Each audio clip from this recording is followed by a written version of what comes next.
Intense summer heat leaves some Texas inmates feeling like they're being cooked in state prisons. I remember asking my bunkie, I was like, do you think that our brains are frying? We hear concerns from inmates and families and why plans to provide heat relief went cold at the Capitol.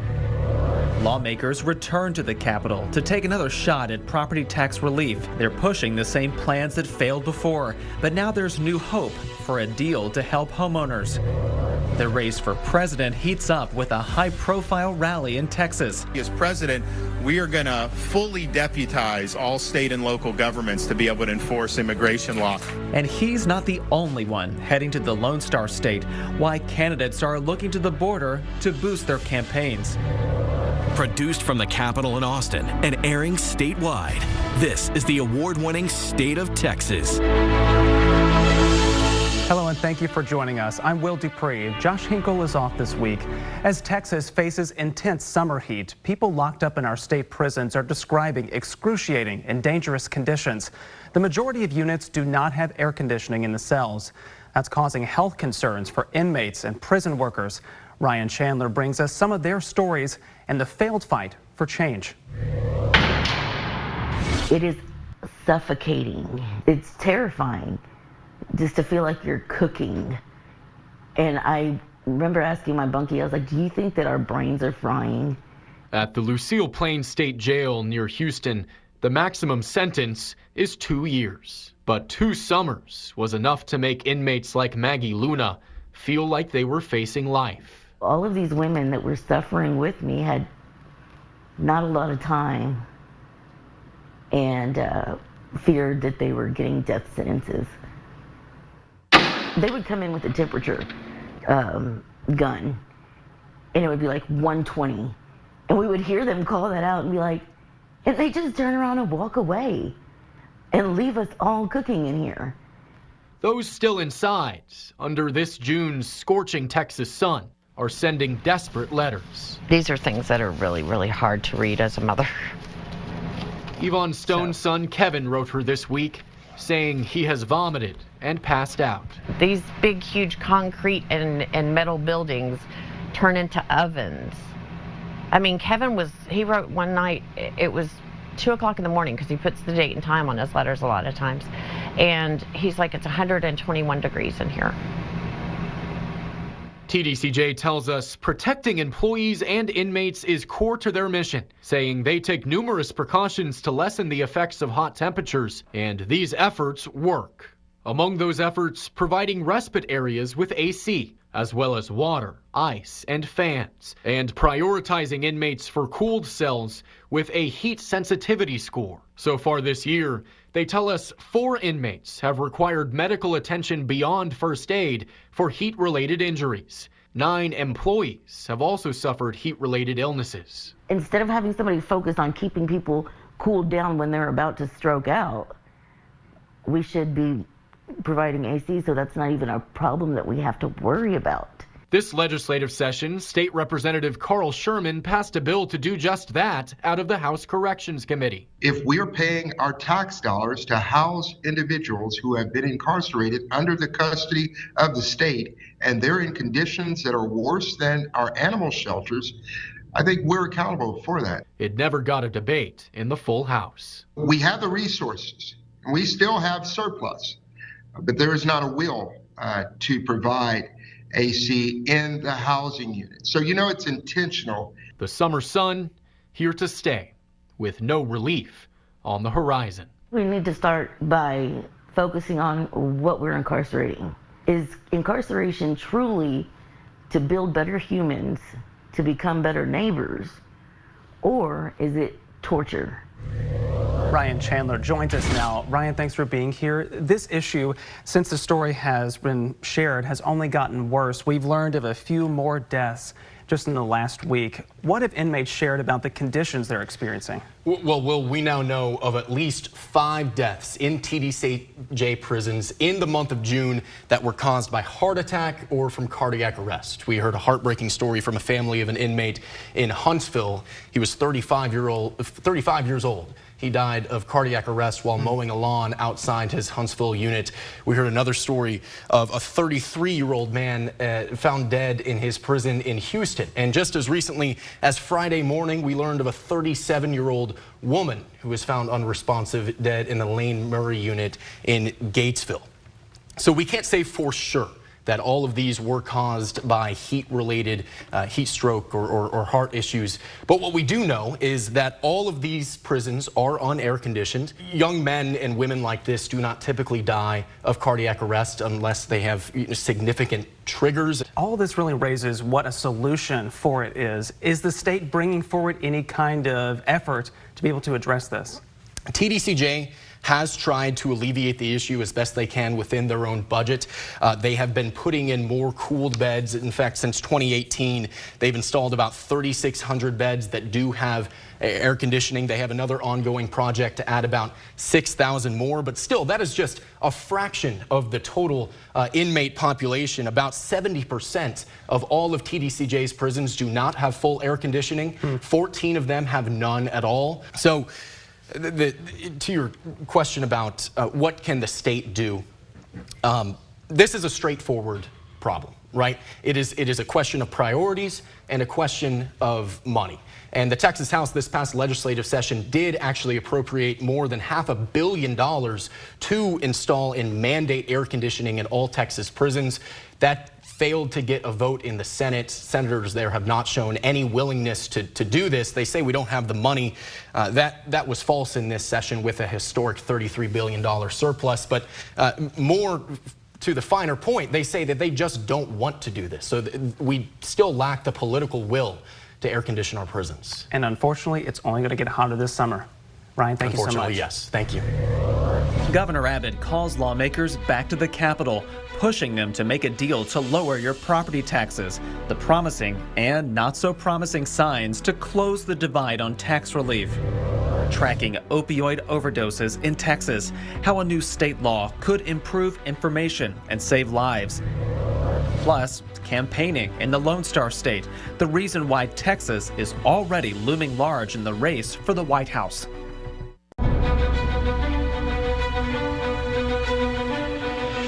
Lawmakers will get back to work this week trying to reach a deal on property tax relief. Governor Greg Abbott called lawmakers back to the Capitol last Wednesday.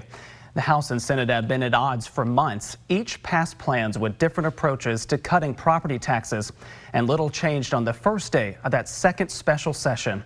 A House committee passed a plan to spend nearly $17 billion to lower school property tax rates.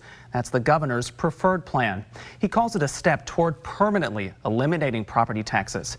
Meanwhile, the Senate approved a plan with an $100,000 homestead exemption. That would potentially save homeowners close to $1,400 a year, almost double the savings from the House plan. However, as the Senate prepared to pass that same plan that failed before, one lawmaker questioned what comes next.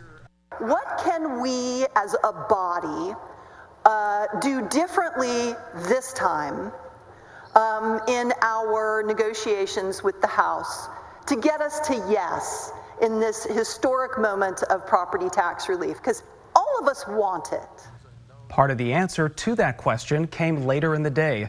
Lieutenant Governor Dan Patrick revealed the potential for a discussion with House Speaker Dave Phelan, something that did not happen in the previous special session. Members, I want you to know that I did reach out to the Speaker last night. I sent him a text and said the best way to resolve this is face-to-face, because there are a lot of well-intentioned people representing a lot of different plans, and the best is to sit down and meet face-to-face. Patrick said Speaker Phelan agreed to meet. Their discussion could happen later this week. There was also a major addition to the Senate's bill. Democratic State Senator Roland Gutierrez brought forward an amendment to include bonuses for Texas teachers.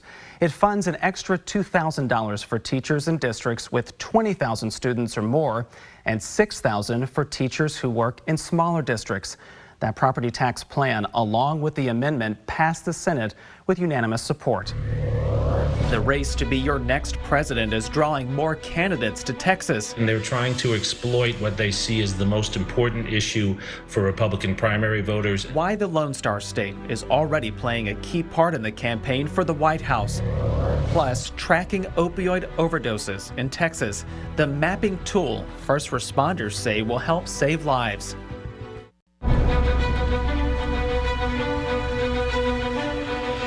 The race for president is heating up. Florida Governor Ron DeSantis brought his campaign to the Texas border Monday. He rallied with supporters in Eagle Pass and denounced the Biden administration's immigration policies. DeSantis is just one candidate in a crowded Republican race for president, and many of them are touting their own immigration plans to try to stand out. Our Ryan Chandler breaks down the politics of the border.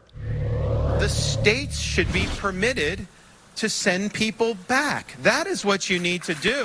Florida Governor Ron DeSantis taking on the top priority for Texas Republicans, promising as president he will share authority over the border with state and local authorities. We are going to fully deputize all state and local governments to be able to enforce immigration law. You will be able to have that authority. The Republican frontrunner, former President Trump, is making similar promises. We will use all necessary state, local, federal, and military resources to carry out the largest domestic deportation operation in American history. Have no choice. Trump is fending off 10 challengers, and the border is giving the race a unique focus on Texas. Having DeSantis come to Texas to be able to kind of have his first campaign stop or his kind of major border campaign stop to be in Texas, a strategic decision. If we did a national mandatory E-Verify program. Nikki Haley flexing her foreign policy experience with calls to bolster funding and manpower behind processing immigrants. We need to fire the 87,000 IRS agents and instead put 25,000 Border Patrol and ICE agents on the ground and let them do their job. And South Carolina Senator Tim Scott escalating the issue to a war against cartels. I will freeze their assets, I will build the wall, and I will allow the world's greatest military to fight these terrorists because that's exactly what they are. But some of that rhetoric may not resonate with border communities. This is the hardest part for me as somebody on the border, is the sort of nature of dehumanizing the folks that are trying to cross into the United States is in my mind really dangerous. Ryan Chandler, State of Texas. We want to go a little deeper. For Insight, I spoke with Jeremy Surrey, who holds the Mac Brown Chair for Leadership and Global Affairs for the History Department at the University of Texas. We spoke about the candidates and the significance of Texas in this presidential campaign. You know, we're more than 8 months away from the presidential primary in Texas, yet we're already seeing several of the Republican candidates visiting the state. Florida Governor Ron DeSantis is, of course, the latest one. So what do you think the significance of Texas is to these GOP candidates in particular? Well, I think candidates for the Republican nomination are coming to Texas for 3 reasons. First of all, they're raising money in Texas. So they're meeting with people in Texas who are making donations to their campaigns. Second, they're trying to exploit what they see as the most important issue for Republican primary voters, and that's the border. They're trying to show that they're strong on border issues, that they're dealing with what Republicans see as a crisis at the border. They're trying to show that they're tough. And then the third thing is Texas, along with Florida, is one of the 2 most important states for the Republican primary. The person who's strongest in those 2 states has a very good chance of winning the primary and making the case that they could possibly win a national election. So Texas looms large. The Republican presidential field includes about a dozen candidates at this point. One of them is a Texan. That's former Congressman Will Hurd. Who do you think among this very large group is standing out right now?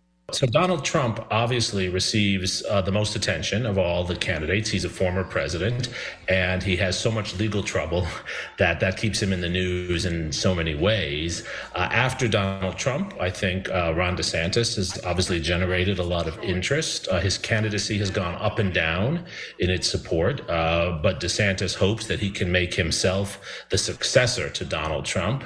And then I think candidates like Tim Scott and Nikki Haley both attract a lot of attention because they have some name recognition, but they're also different candidates. Tim Scott running as an African-American Republican, Nikki Haley is a woman, former governor, Indian American. So I think those are the ones who are probably getting the most attention right now. Will Hurd is not even very well known in Texas, so I'm not sure he's the candidate getting the most attention, but he is a compelling person, so perhaps he will generate attention. I think one interesting question is where the governor of Texas is.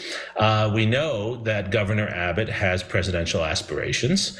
Many of the things he's done as governor in the last few years have been with an eye toward the Republican electorate in Texas and outside of Texas. So look for Greg Abbott to become more and more of a presence and someone we're talking about in the context, especially of the Republican primary in Texas. In addition to the candidates, what are some of the issues that you think are driving this early stage of the campaign? I think the most important issue of all is which candidate makes the argument that he or she is most loyal to the far right of the Republican Party. The Republican Party is a party filled with many people with many different points of view, but the primaries, particularly in the MAGA Republicans, they're the people who seem to come out most. And so right now, each candidate is trying to show his or her loyalty to that group. I don't think they're the most important group to get elected president, but they are the most important set of voters to win a primary. How much of a mark can candidates make this early into the campaign season ahead of the primary? You know, this early really doesn't affect the voting as much as we think. It's still very early. Most people are not paying attention, even the most stalwart primary voters. It affects fundraising right now. What candidates are trying to do is build a war chest. They're trying to build enough money to stay in the race a long time, to pay for advertising, to pay for consultants. Republicans use consultants as much as Democrats do. So it's about fundraising. You need to have some momentum to convince people, both rich and not rich, to give you money. And so that's really what it's about now. It's fundraising. Right. Jeremy Surrey, thank you again so much. My pleasure.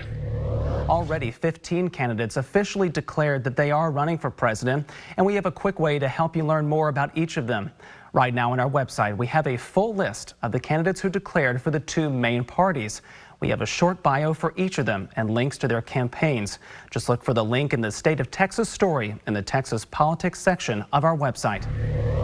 Every one of these dots on a map is somebody who is struggling, somebody who is only moments away from dying. Tracking opioid overdoses statewide, how this mapping tool will help find communities at risk and save lives.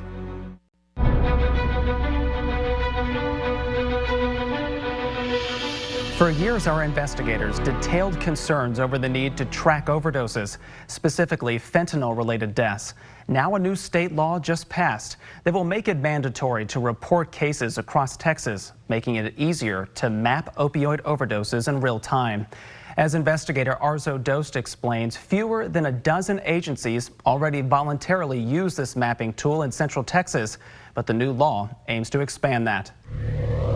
What we're looking here is we're looking at a heat map. It's a real-time snapshot of overdoses. The diamond shapes mean deaths. The dots, a second chance. Every one of these dots on a map is somebody who is struggling, somebody who is only moments away from dying. Lake Travis Fire Rescue has been using the Overdose Detection Mapping Application Program, or ODMAP, for about a year. The software tracks and reports overdoses, fatal or not, and if Narcan was used. It allows us to take this data from our partners and put it in real time to see the impact on a community, to see where we can assign social services, where we can assign possibly in the future pre-staging Narcan locations where people can have public access to Narcan, in addition to also seeing if there is a stream of supply of opioids or fentanyl coming into a certain area. For Chief Robert Abbott, this is personal. My son Kyle was a victim of the fentanyl crisis. In 2021, his assistant fire chief lost his son to a fentanyl overdose. I got a call. My wife, she said, Michael, I can't wake Kyle up. All I could think about was my wife was about to have to try to resuscitate her son. The same way I've tried to resuscitate people for years, and it's not pretty. The department started raising awareness through PSAs about the tragic losses and the need to better track overdoses. Data shared with us shows since 2020, the number of suspected overdoses in the community has gone up 35%. While it may not have been at the rate that you may see in other communities, we did see a higher than average reported overdose data. And to respond to that, we needed to know better what our neighbors were responding to as well. But we've had 4 ODs in the last 24 hours in our community. Abbott testified this past session in support of legislation to mandate using the software statewide. It was signed into law by Governor Abbott last month.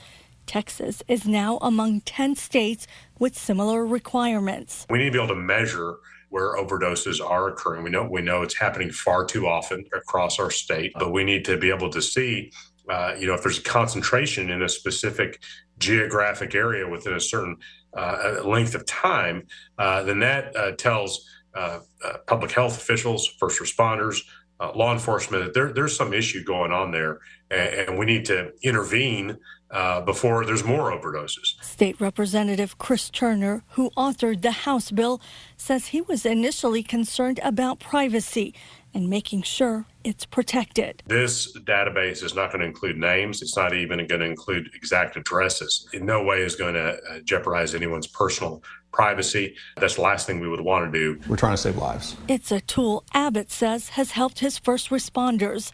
He adds, now that it's required by law, the impact will be more wide-reaching. Ultimately, we want to see all those dots go away because that does represent a significant problem. Arzo Dost for State of Texas. We want to thank you all again for joining us for State of Texas. I'm Will Dupree. We'll be back next week to bring you an in-depth look at Texas politics.